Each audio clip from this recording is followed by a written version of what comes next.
오늘 말씀 함께 보겠습니다. 우리 고린도전서 5장 1절부터 13절까지 말씀입니다. 이찬수 목사님 2주 전 설교인가요? 2주 전 설교를 듣는데 제가 혼자 듣다가 빵 터졌어요. 제가 설교 듣다가 이렇게 터진 적은 아마 설교 듣다가 웃을 일이 별로 없잖아요. 막 좀 이렇게 저도 이제 설교를 집중해서 안 들으면 잘 안 들리더라고요. 예전에는 그 유튜브 틀어놓으면 잘 들렸거든요. 그러니까 요즘 영상이 대부분 1분 안쪽이죠. 그 쇼트라고 그래서 이제 그 1분 안쪽의 영상을 하도 사람들이 이제 많이 만들고 많이 보다 보니까 뭐 40분, 50분, 목사님들 설교가 요즘 뭐 짧으신 분들은 뭐 30분, 35분, 40분, 50분 그래요. 근데 성도님들 보면 예전에 뭐 할 때 보면 설교 틀어놓고 뭐 하고 그러셨거든요. 근데 요즘 이렇게 좀 이야기 나누다 보면 설교 이렇게 막 한 편을 완전히 다시 듣는다? 이거 쉽지 않은 세대가 되어버렸더라고요.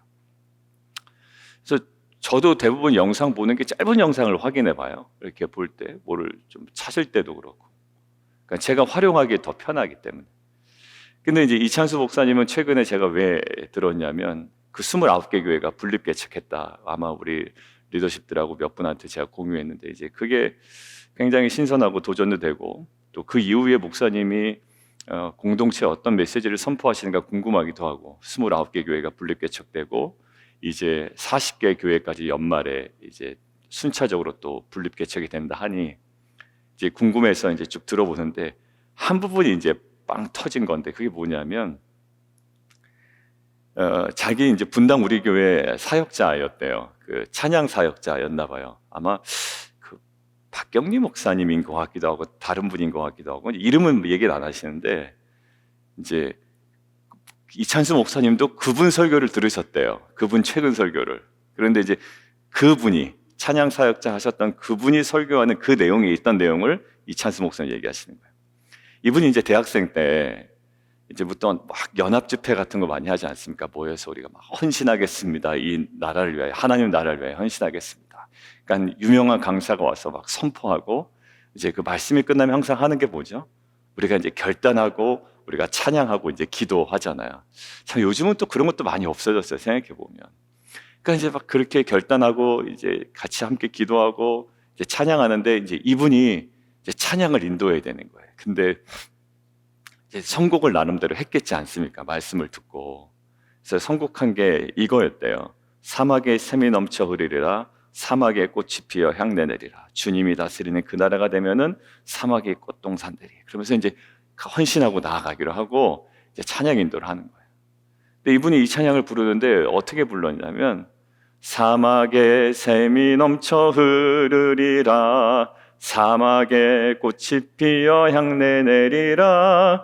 그 누가 아무리 자기네 땅이라 우겨도 이렇게 했다는 거예요. 독도는 우리 땅으로 가버린 거예요, 이게.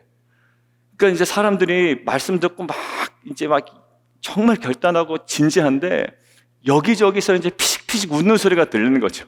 갑자기 독도는 우리 땅이 나오니까 무슨 독도 수비대도 아니고 그러니까 이제 난리가 난 거예요. 진짜 방송 사고가 난 겁니다. 이게 행사에 사고가 난 거예요. 그래서 끝났죠. 끝났는데 이제 거기에 이제 준비위원들하고 이제 어떤 목사님이 계신데 그 목사님이 그러시더래요. 그 아무개야, 정말 사고를 쳐도 어떻게 그렇게 크게 치냐. 정말 큰 인물 될 사람인가 보다. 사고를 이렇게 크게 치니. 그러니까 그분이 얘기하신 게 뭐냐면 결론은 그거예요. 자기가 지금 이렇게 된 건 누군가의 용납의 열매입니다. 이제 이 이야기를 하신 거예요. 누군가 용납의 열매입니다. 참 은혜가 되잖아요, 그죠? 근데 제가 왜 오늘 서두를 그렇게 길게 얘기했냐면 맞아요. 우리는 누군가의 용납의 열매로서 이 자리에 와 있을 수도 있고요. 또 용납의 열매이기 때문에 우리가 또 한 걸음 나아갈 수가 있는데 오늘은 그거와는 전혀 다른 분위기 아니에요. 오늘은. 그러니까 우리가 이 신앙생활할 때 균형이라는 게 참 중요하다는 생각이 들었어요. 왜냐하면 우리가 어떤 사람들을 대할 때 그 용납에 초점을 두면 이렇게 돼요. 야, 걔만 죄 짓냐? 우리도 죄인인데 뭘 그걸 그렇게 해? 강하게 이야기하고 오늘 얘기하는 거 출교까지 시키라는 거거든요. 관계하지 말라라는 거예요. 그러니까 이것들을 우리 교회 문제로 딱 하나 등장시켰을 때 보통 두 가지 반응이 나올 거예요. 아이, 목사님, 뭐 이렇게 그거를 강하게 처리합니까? 똑같은 죄인인데 이렇게 갈 가능성도 농후하다. 우리 교회 공동체뿐만 아니라 보통 교회 공동체도. 근데 오늘 사도 바울은요, 어떻게 얘기하죠? 관계를 끊으라. 오늘 뭐라고 나오냐면 2절에 쫓아내지 아니하였다라고 이야기해요. 그리고 13절 결론은 이 악한 사람은 너희 중에서 내쫓으라 이렇게 얘기합니다. 그러니까 아까 용납의 열매로 자식이 거기에 와 있습니다. 용납의 열매입니다 라고 이야기하지만 사실 지금 사도 바울은 무엇을 가지고 얘기하냐면 묵인하고 용납하고 수용한 것 잘못됐다고 얘기하는 거예요. 그러니까 이 분별이 우리 가운데 있어야 될 것 같아요. 그러니까 아까 이야기는 그거는 죄의 문제가 아니잖아요. 그죠? 실수의 문제고. 그렇다고 고의적으로 뭐 잘못한 것도 아니고요. 그 충분히 우리가 수용할 수 있고 용납할 수 있죠. 근데 이것은 어떤 사안인가 한번 볼까요? 너희 중에 심지어 음행이 있대요. 근데 어떤 음행이냐면 굉장히 구체적으로 들어가죠. 그런 음행은 이방인 중에서도 그렇게 많지 않은 흔한 케이스가 아닌 거예요. 여러분들 고린도스럽다라는 말 아시죠? 고린도스럽다. 좋은 말입니까? 나쁜 말입니까? 나쁜 말이에요. 고린도스럽다라는 거. 여러분들 이 고린도스럽다라고 할 때는 매춘부와 음란한 행위를 하고 또 일부 사단과 신전에서 난잡한 분탕질을 하는 일상사였던 거예요. 그들 나름대로 거기는. 그런데도 불구하고 그 모든 것들이 일상사임에도 불구하고 이건 아니었던 거거든요. 그들도 지키는 선이 있었어요. 뭐냐면 지금 아버지의 아내를 취한 거예요. 그러니까 어머니를 취했다라고 하지 않은 것을 보니 아버지의 아내, 그러니까 계모를 취한 것이거나 아니면 후처를 취한 것이나 아마 그런 거인 것 같아요. 이게 아마 이제 자기 어머니가 아니니 나중에 이제 유산이 어떻게 될지 몰라서 그래서 결혼했다 안 했다 뭐 이런 얘기가 있지만 그것들은 성경에 나와 있지 않아요. 근데 많은 학자들이 지금 이렇게 좀 고려하고 있는 것은 뭐냐면 이런 어떤 음행을 한 자신의 아버지의 아내, 그 계모와 이런 관계를 맺은 사람을 지금 어떻게 해요? 묵인하고 용납하고 수용하고 아무런 얘기를 하지 않잖아요. 공동체 안에서. 아마 높은 지위에 있거나 영향력 있는 사람이 아니었나라고 이야기를 하는 거예요. 아무 소리를 안 하는 거예요, 이 사람이. 근데 소문이 들렸지 않습니까? 사도 바울에게까지. 그러면 공동체에 이미 소문은 다 난 거예요. 이 사람이 어떤 사람인지, 자기의 아버지의 아내, 계모든지 후처든지와 관계를 맺은 거라고요. 음행을 했다. 근데 사람이 어떻게 되냐면 그 사람의 사회적 신분, 뭐 교회 내에 어떤 직분을 맡고 있는지 모르겠지만 그것에 대해서는 그냥 칭찬을 하는 거예요. 그러니까 이 칭찬이 그 사람의 음행을 칭찬하는 것은 아니었을 거예요. 그런데 그것들에 대해서는 전혀 언급하지 아니하고 그냥 묵인하고 용납하고 수용하는 태도가 공동체 안에 퍼진 거예요. 그 사람이 높은 사람이었든 아니면 뭐 지위가 있던 사람이었든 영향력이 있던 사람이었건 그렇지 않음에도 불구하고 공동체가 어떤 문제가 있었든지 간에 이것에 대해서 전혀 언급이 안 되고 있는 거예요. 자, 그런데 지금 그 태도가요, 어떤 태도냐면 이렇게 얘기해요. 저는 깜짝 놀랐어요. 여러분들 좀 줄치다가 어디가 좀 눈에 확 들어오셨습니까? 저는 2절에 교만하여져서가 눈에 확 들어왔어요. 지금 그렇게 언급하지 아니하고 묵인하고 용납하고 수용하는 게 뭐지?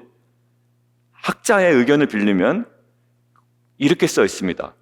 고린도 교회 성도의 우쭐대는 태도를 주목했다라고 이야기해요. 우쭐대는 태도. 이런 거죠. 야, 그 사람만 죄 짓냐? 우리 똑같은 죄인인데 뭐 이 정도는 우리가 뭐 그냥 용납하고 가야 되는 거 아니야? 라는 어떤 그러는 죄에 대해서, 이 복음에 대해서 그리고 기독교 신앙에 대해서 자기 나름대로의 기준으로 우쭐대는 태도가 있었다라는 거예요. 제 얘기가 아닙니다. 학자들의 이야기. 그래서 거기 어떤 의미일까? 제가 자세히 읽어봤더니 이렇게 돼 있어요. 윤리적 경고를 내던지는 것이 얼마나 자신들이 영적으로 성숙했는지를 나타내는 지표라고 생각을 했던 거예요. 그런 우쭐함. 여러분들 우리 교회 많이 다니는 분들 어떻게 얘기하죠? 목사님들 설교할 때 어떤 설교를 목사님 설교는 너무 어떤 설교야? 라고 할 때 제 설교 가지고 얘기하지는 않으시지만 뭐 하실 수도 있겠습니다만 보통 뭐라고 얘기하냐면 너무 윤리적인 설교를 많이 하셔 어떤 목사님은 이렇게 얘기할 때 있죠. 복음은 그런 게 아닌데 말이지. 여러분들 저도 그렇게 얘기를 많이 했거든요. 근데 오늘 본문을 보니까 그 태도 중에 조금은 조심해야 될 태도가 있어요. 어떤 태도다? 우쭐대는 태도다라는 거예요. 복음이 그냥 복음을 모르시나? 너무 윤리적인 설교하시는데 저 목사님은? 그러면서 거기 우쭐대는 태도에 뭐가 있냐면 윤리적 경고를 내던지는 것이 얼마나 자신들이 영적으로 성숙했는지를 나타내는 지표라고 어찌 보면 우쭐대고 착각하고 있다는 거예요. 이것이 그들 가운데 어떻게 고린도 교회의 상황 가운데 형성되었나라고 봤더니 새 믿음을 받아들였잖아요. 이들이. 그러니까 그리스도인의 신분이 어떤 건지 알았잖아요. 그러니까 고린도 후서에 보면은 새 사람이 되었다고 생각했잖아요. 새 사람이 되었다. 그러니까 이렇게 된 거예요. 이교도의 낡은 신앙 버려야 된다라는 것이고요. 그거는 맞잖아요. 이교도의 낡은 신앙 버려야 되는 것인데 더불어서 뭐를 같이 딱 버려버리냐면 이교도의 낡은 금기까지 버리는 거예요. 근데 이교도가 갖고 있는 낡은 금기, 고린도회가 아무리 고린도스럽더라도 그것만큼은 안 했거든요. 많은 사람들이. 근데 고린도가 갖고 있는 이교도의 낡은 신앙과 함께 그들이 갖고 있는 그 금기까지도 버려야 본인들이 어떤 영적으로 성숙하는 거예요. 그죠? 윤리적인 설교 안 해도 우리는 충분히 우리는 구원을 받고 우리는 영생을 누리고 우리는 부활의 감격이 있고 새 사람이 되온 거예요. 맞지요? 맞는데 이것이 잘못되어서 어떻게 된다고요? 윤리적 경고 모든 것들을 다 내던져 버리는 거죠. 태도가 어떻다고요? 우쭐대는 태도, 교만하여져서. 그러니까 어떻게 해요? 통한이 여기질 않아. 뒤에 보니까요. 통한이 여기지 아니하고 그 일 행한 자를 너희 중에서도 쫓아내지 아니한다. 이것이 얼마나 심각한 문제인 줄 몰라요. 왜? 새로운 복음은 그런 복음이 아니야 라는 것에만 계속 매몰되어 있는 거예요. 실수한 사람을 용납하는 것은 맞죠. 그런데 지금 이것은 어떤 거는 오늘 얘기하는 것은요, 누룩이 된답니다. 누룩이. 이 누룩은 선한 영향력의 누룩이 아니라 어떤 누룩이죠? 이것들이 나중에 퍼진다고요? 악의에 찬 누룩, 묵은 누룩. 유월절 이야기를 한단 말이죠. 유월절에 무엇을 두지 말라? 누룩을 두지 말라라는 거야. 빵에도 넣지 말고 눈에 보이는 곳에 이 유대인들 어떻게 눈에 보이는 곳에 누룩을 두지도 않았습니다. 다 가려버렸다고요. 그것은 그 누룩을 가지고 뭐라고 그러는 게 아니라 어떤 상징이 있죠? 신앙적 상징이? 죄란 말이에요. 우리 죄. 이제 우리가 새로운 사람이 됐다, 새로운 피조물이 됐다라는 것은 어떤 거죠? 순결성이에요. 마치 사도 바울이 로마서 얘기한 것처럼 너희가 복음으로 구원을 받았어. 행위에 근거하지 않지. 그렇다고 해서 또 죄를 짓겠느냐? 결코 그럴 수 없느니라. 누룩을 어떻게 하라? 제거해라. 뭘? 새로운 사람에 합당하게. 그러니까 뭐예요? 순결성, 그러니까 순전함과 진실함의 떡으로 하자라는 거. 왜? 새로운 사람이 되기 위해서 그것이 필요하다라는 것이 아니라 뭐죠? 새로운 사람이 되기 위해서 그것이 필요한 게 아니라 새로운 사람이 되었으니 그 누룩을 어떻게 해? 제거해야지. 그러니까 결국 자기들이 장성했다라고 우쭐대어서 용납해 줍시다. 뭐 복음이 그런 건 아닌데. 여러분들 그럼 용납하지 말아야 되는 거 아니요. 용납해야 될 것이 분명히 있죠. 저는 대부분이 용납해야 될 거라고 생각이 됩니다. 대부분이. 뭐 실수하거나 우리가 죄를 짓더라도 우리가 용납해야 될 것들은 있어요. 그 용납이 받아들이라는 것이 아니라 구약에서도 고의로 짓지 않은 거에 대해서는 나중에 보니까 그게 죄였던 거죠. 그것에서 도피성 제도도 있고 다 있잖아요. 그런데 오늘은 뭘까요? 고린도스러운 고린도 사람들도 지금 금기시하는 것들을 버젓이 행했던 이것들에 대해서 교회 공동체가 아무 이야기를 하고 있지 않은 거예요. 그러니까 그냥 우리가 실수한 거 얘기하는 게 아닙니다. 고린도 세상 사람들조차도 야 저거는 아니야. 야, 아무리 우리가 매춘부와 음행을 하고 얘기해도 야 저거는 아니지 저거는 아니지 라고 했던 기준을 넘어서는 그 어떤 일에 대해서 그냥 수용하고 용납하고 묵인하는 거, 이것에 대해서 지금 이야기하고 있는 거예요. 사랑하는 성도 여러분들, 이것이 왜 지금 이야기될까요? 두 가지 대상에 대해서 지금 유익하기 때문에. 한 가지는 뭘까요? 그 사람에게 좋을 것이 아무것도 없는 거예요. 그래서 어떻게 하라고 그럽니까? 이런 자들을 5절 사탄에게 내주어라. 내주었으니 이 육신은 멸하고 영은 주 예수 날에 구원을 받게 하라. 구원입니다. 구원을 받게 하랍니다. 여러분들 그것들을 사탄에게 내주어라라는 거 결국 이제 돌이킬 수 없는 것이 아니라 지금 이 보편적으로 지금 얘기할 때 출교, 아마 그 당시에 이제 교회 공동체에서 출교를 얘기했던 것 같아요. 이것들을 지금 사도 바울은 이야기를 하는 겁니다. 맨 마지막에 있는 너희 중에서 내쫓으라라고 이야기하는 거죠. 그리고 또 다른 거죠. 그 사람의 구원을 위해서도 중요하지만 이것은 어떻게 될까요? 공동체 안에 그 정결함의 유지를 위해서도 매우 중요합니다. 이 징계는요, 기독교 공동체의 유익을 위해서 굉장히 필요해요. 자, 6절 보십시오. 너희가 자랑하는 것이 옳지 아니하도다. 그러니까 이들의 관용을 자랑했던 것 같아요. 네. 우리는 이런 것도 다 용납하지. 기독교 공동체가 이런 거 아니겠어? 여러분들 매우 조심해야 됩니다. 이 부분을. 여러분들 자녀 입장에서 한번 생각해 보세요. 여러분들 자녀 입장에서 그래 애들은 다 그럴 수 있지. 물론 부모가요 하나하나 자녀의 행위에 대해서 하나하나 태클을 걸고 그것에 대해서 막 어떻게 보면 잔소리를 한다고 해서 자녀가 바뀌지 않습니다. 부모의 이 기본적인 태도는 수용이에요. 용납하고 받아주는 거예요. 그렇지만 정말 결정적으로 사회에서도 안 하고 정말 이것은 너무나도 확연한 죄의 문제에 있어서는 부모가 어떻게 합니까? 그래 이렇게 할 부모는 없단 말입니다. 부모의 기본적인 태도는 용납이에요. 수용입니다. 품어주는 거예요. 그렇지만 오늘 얘기는 그런 얘기가 아니잖아요. 오늘 본문을 보면서까지 아니에요. 그래도 우리 공동체는 수용이 됩니다. 지금 딴데요. 지금 전혀 다른 영역이라고요. 지금. 그래서 뭘까? 너희가 잘하는 것이 보다 옳지 않다라는 거예요. 지금까지 고린도의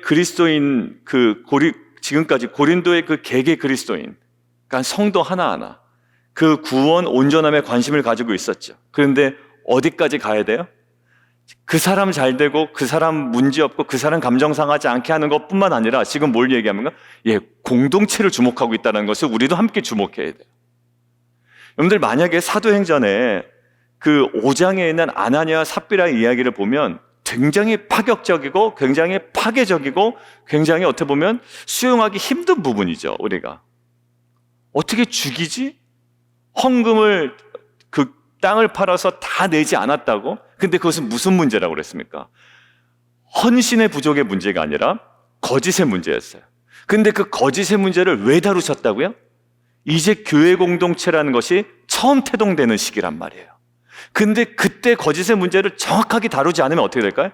나중에 그 아나니아 삽비라 분명히 리더십 자리에 올라갈 겁니다. 사람들은 잘 몰라요.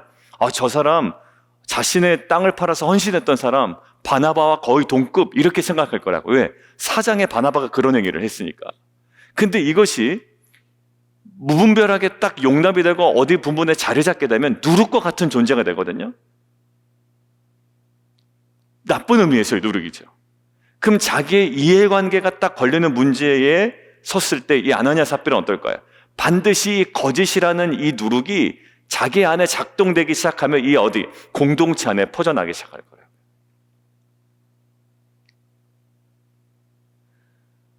오늘은 이 어떤 한 사람의 구원뿐만 아니라 이것을 어떤 부분에서 이해하냐면 공동체 안에서.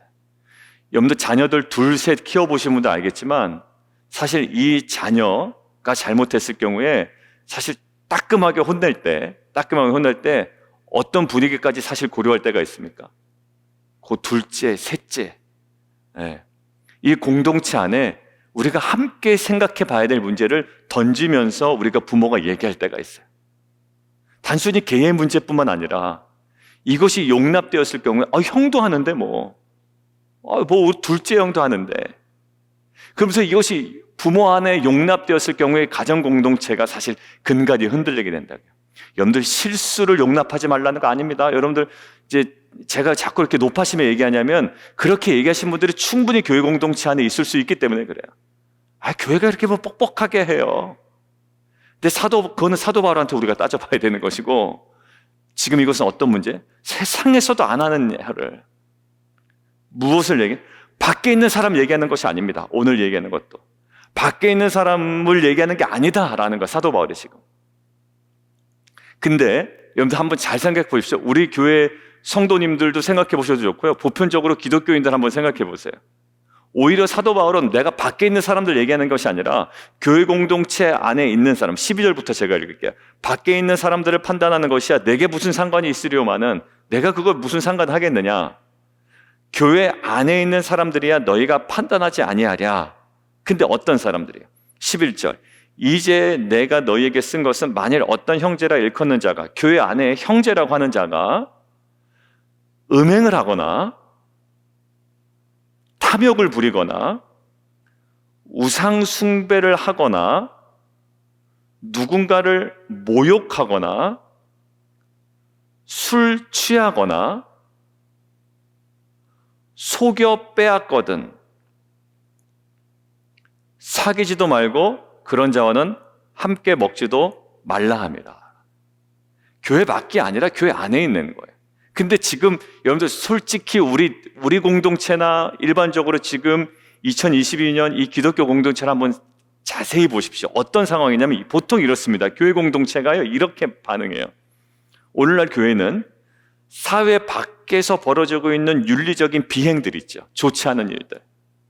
그리고 구조적인 부조리에 대해서 쉽게 판단합니다. 사회가 이러냐. 아니면 또 우리 교회 공동체 밖에 있는 다른 목사나 다른 리더십이나 다른 교회의 어떤 모습들이지. 어떻게 된다?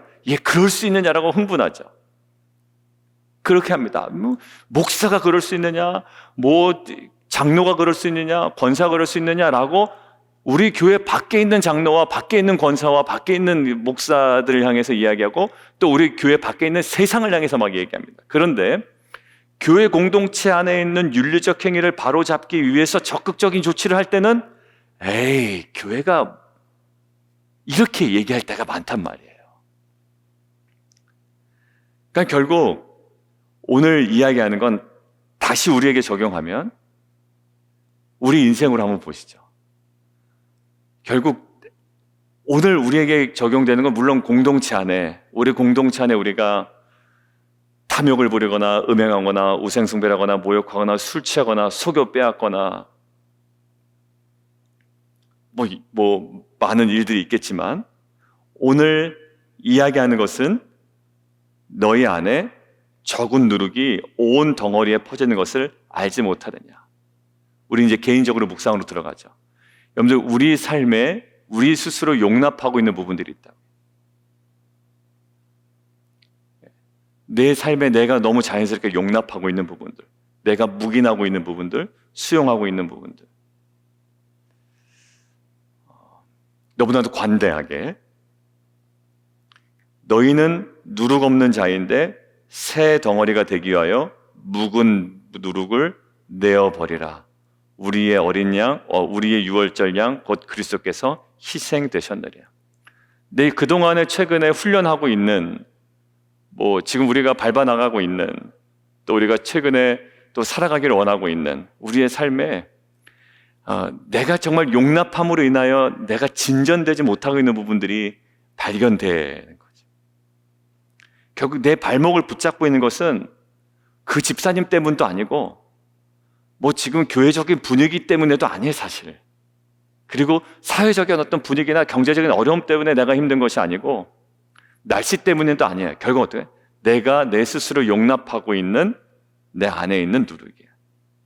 누구를 험담한다든지 탐욕을 부린다든지 내가 음행을 한다든지 누군가를 모욕한다든지 누군가를 속인다든지 아니면 그것이 아니더라도 내가 스스로 너무 내 안에 용납하고 있는 나쁜 습관이라든지 영적이지 않은 그 생각들, 그 모든 것들은요, 결국 하나님과의 관계를 가로막고 있는 가장 결정적인 이것들을 깨기 위하여 어떻게 할까요? 2절이에요. 통한이 여겨. 통한이 여겨. 여러분들 그렇습니다. 사실 공동체 문제 있을 때 아예 목사님 내버려 둬요. 그냥 뭐 그 사람만 잘못하는 거야. 우리 다 잘못하는 건데 그걸 뭐 굳이 왜 긁어부스럼을 만들어? 이럴 때가 있어요. 긁어부스럼 안 만들어야 되는 사안이 있고요. 긁어야 되는 부분들이 있잖아요. 근데 결국 뭘까요? 통한이 여기지가 않는 거예요. 그게 그 정도. 남의 문제에 대해서는 굉장히 그렇지만 우리가 내 안에 있는 그것에 통한이 여기지 않고 뭘까요? 그 안에 있는 교만함이 있는 거예요. 어떤 교만함이 있냐면 나는 말씀 묵상을 그대로 해왔으니까 지금 조금 안 돼도 언젠간 돌아갈 수 있어. 여러분들 운동하는 사람들이 제일 빠지기 쉬운 함정이 그 부분이라고 그러더라고요. 저는 달리기를 한 20년 했잖아요. 이제 2002년부터 중국 다녀온 이후부터 했다고 그때 말씀드렸어요. 그러니까 저 같은 사람한테 빠지기 쉬운 함정이 있대요. 나는 내 컨디션이 안 좋고 내가 체중이 조금 늘으면 괜찮아. 나는 언제든지 내가 달려서 내가 내 체중 조절할 수 있고 건강 조절할 수 있어라는 생각이요. 그 사람을 망하게 하는 첫걸음이라고 그러더라고요. 제가 그 이야기를 한 몇 년 전에 들었어요. 그러니까 자기가 자기 삶을 컨트롤할 수 있다고 딱 자신감을 갖고 있는 사람, 여기 나는 교만한 사람. 나는 이제 새로운 피조물이야. 굳이 뭐 그것들을 가지고 그렇게 심각하게 다룰 필요 있겠어? 구원받았는데. 이제 이런 사고들이 어떻게 될까요? 지금 고린도 교회 성도들의 사고들이었거든요, 사실. 새로운 피조물이 되었고, 이제는 뭐 그 행위로 구원받는 것도 아니고, 이제 굳이 뭐 윤리적인 설교로 우리가 그것들을 막 은혜 받고 이럴 때는 아니잖아. 그래서 모든 윤리적인 경고를 내던지는 것이 자신들이 영적으로 성장한 것의 지표라는 것들로 계속 삼고 있다고요. 그러니까 내가 지금 삶이 망가지고 생활 습관이 무너졌는데도 불구하고 어디에 있죠? 그래도 난 언제든지 돌아갈 수 있어라는 거예요.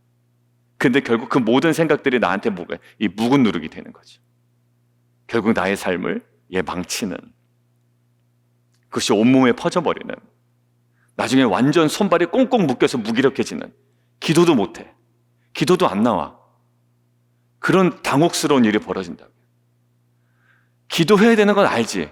여러분들 그때가 언제가 제일 힘들지 않으세요? 운동해야 되는데 아는데, 조절해야 되는 아는데 조절 못할 때가 이제 사람 이제 미치는 겁니다. 그런 거예요. 그래서 막 극단적으로 가잖아요. 어떨까요? 사소한 것부터 문제가 생겨, 항상. 여러분들 뚝이 무너질 때 어느 순간에 뻥 터지지 않습니다. 그죠? 사소한 거에 무너지고요. 나라가 무너져도 가장 작은 것에서부터 하나하나씩 무너지고요. 사람 하나 영적으로 완전히 와르르 무너질 때도요. 항상 조그마한 죄 때문에 무너지더라고요. 우리 안에, 내 안에 용납되고 있던 그 모든 사소한 문제들이 이번에 좀 다 정말 드러났으면 좋겠어요. 우리 안에. 물론 그렇다고 한번 처분해진다고 그것이 다 끝나진 않습니다.